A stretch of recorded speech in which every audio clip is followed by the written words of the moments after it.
नमस्कार साथियों, आप लोग कैसे हैं। उम्मीद करते हैं आप लोग अच्छे होंगे। तो स्वागत है आपका अपना YouTube channel study with runners में। आज के इस वीडियो में हम बताएंगे आरआरबी एनटीपीसी से कुछ महत्वपूर्ण क्वेश्चन जो कि पाषाण काल से है। ठीक है, पाषाण काल से जितने भी क्वेश्चन हैं वो सारा इसी वीडियो में है। तो आप लोग इस वीडियो को शुरू से लास्ट तक देखिएगा और चैनल पर नए तो चैनल को सब्सक्राइब कर लीजिए, बेल आइकन को दबा लीजिए ताकि आने वाली वीडियो सबसे पहले आप तक पहुँचे। तो चलिए शुरुआत करते हैं फर्स्ट नंबर क्वेश्चन से। तो फर्स्ट नंबर क्वेश्चन में कहता है कि कौन सा पाषाण युग जो है, पाषाण युग को हम स्टोन एज भी कहते हैं।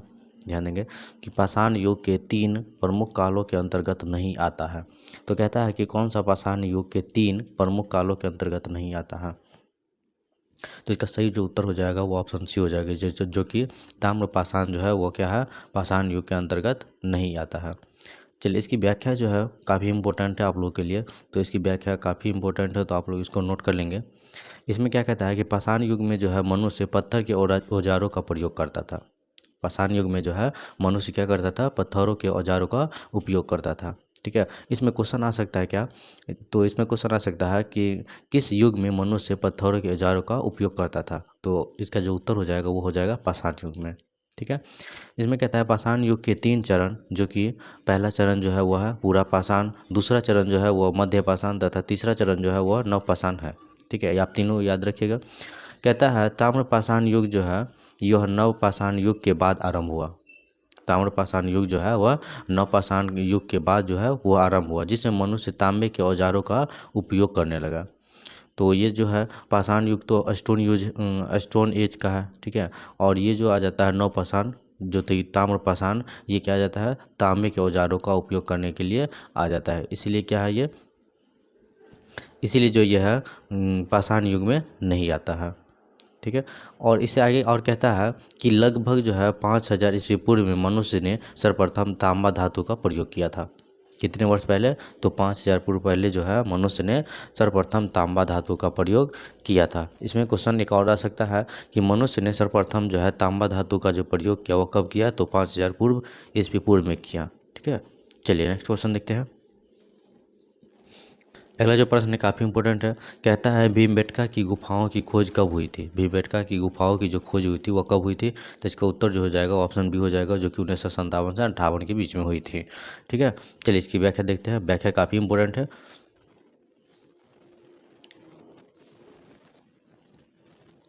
इसकी व्याख्या में कहता है कि भीमबेटका की गुफाएं भारत के मध्य प्रदेश के रायसेन जिले में स्थित है। देखिए काफ़ी इंपॉर्टेंट है ये पॉइंट, आप लोग नोट कर लेंगे। कहता है कि भीमबेटका की गुफाएं जो है वो भारत के मध्य प्रदेश में, कहाँ है, तो भारत के मध्य प्रदेश में जो है वह भीमबेटका की गुफाएं हैं और मध्य प्रदेश के जो है रायसेन जिले में स्थित है। मध्य प्रदेश के रायसेन जिले में स्थित है। ये जो गुफाएं हैं ये चारों तरफ से विंध्य पर्वतमालाओं से घिरी हुई है। कौन सी मालाओं से घिरी हुई है, तो विंध्य पर्वतमालाओं से घिरी हुई है। यह एक जो है पूरा पाषाण गुफा आवास है। इसमें क्या है, ये पूरा पाषाणिक गुफा आवास है जिसकी निरंतरता मध्य ऐतिहासिक काल तक रही है। जिसकी मध्यता जो है, जिसकी निरंतर जो है मध्य ऐतिहासिक काल तक रही है। इसकी जो खोज हुई वह डॉक्टर विष्णु श्रीधर वाकनकर द्वारा हुई। ठीक है, इसकी जो खोज हुई, भीमबेटका की गुफाएं की जो खोज हुई वह किसके द्वारा हुई, तो विष्णु श्रीधर वाकनकर द्वारा हुई। 1957 से 58 में की गई थी इसकी। ठीक है, काफ़ी इंपॉर्टेंट है ये। इसमें क्वेश्चन आ सकता है कि भीमबेटका की गुफाओं की खोज किसने की, तो विष्णु श्रीधर वाकनकर द्वारा ने। ठीक है, वर्ष 2003 में कहता है कि वर्ष 2003 में जो है यूनेस्को ने इसे विश्व धरोहर स्थल घोषित किया। तो इसमें एक और क्वेश्चन आ सकता है कि भीमबेटका की गुफाओं को जो है किसने विश्व धरोहर स्थल घोषित किया, तो यूनेस्को ने किया। कब किया, तो 2003 में किया। चलिए नेक्स्ट क्वेश्चन देखते हैं। अगला जो प्रश्न है 3 नंबर क्वेश्चन में कहता है कि भीमबेटका के शैलाश्रय निम्नलिखित में से किसके लिए प्रसिद्ध है। तो भीमबेटका के जो है शैलाश्रय जो है वह किसके लिए प्रसिद्ध है, तो इसका उत्तर जो हो जाएगा ऑप्शन डी हो जाएगा, जो कि भारतीय उपमहाद्वीप पर मानव जीवन के प्राचीनतम चिन्हों की वजह से। इसकी वजह से, तो भारतीय उपमहाद्वीप पर मानव जीवन के प्राचीनतम चिन्हों की वजह से हुई है। चलिए इसकी कुछ व्याख्या देख लेते हैं। इसमें क्या कहता है कि मध्य प्रदेश के विंध्य क्षेत्र में, मध्य प्रदेश के विंध्य क्षेत्र में भोपाल के दक्षिण पूर्वी में जो है रायसेन जिले में अवस्थित। इससे पहले मैंने बताया कि जो है रायसेन जिले में जो है, तो रायसेन जिला कहाँ है, तो मध्य प्रदेश में है। ठीक है, विंध्य क्षेत्र में भोपाल के दक्षिणी पूर्वी में रायसेन जिला है। वह अवस्थित है कहाँ, तो भीमबेटका गुफाओं से क्या किया, तो मानव जीवन के प्राचीनतम चिन्हों के प्रमाण मिले। वहाँ से क्या मिले, तो भीमबेटका गुफाओं में जो है मानव जीवन यानी वहाँ जो मानव बसते थे उसके प्राचीनतम चिन्हों के प्रमाण मिले हैं। ठीक है, यद्यपि यहाँ जो अधिकांश चित्रकारी मध्य पाषाण युग की है। वहाँ जो है भीमबेटका में जो है वो वहाँ का जो अधिकांश चित्रकारी जो है वह मध्य पाषाण युग की है। ठीक है, किंतु कहता है कि उत्तर पाषाणिक, ठीक है, उत्तर पाषाणिक, ताम्र पाषाणिक काल और प्रारंभिक ऐतिहासिक काल मध्यकालीन युग के भी चित्र मिले हैं, यानी ये सारे चित्र भी मिले हैं इसके। ठीक है, चलिए अगला प्रश्न को देखते हैं।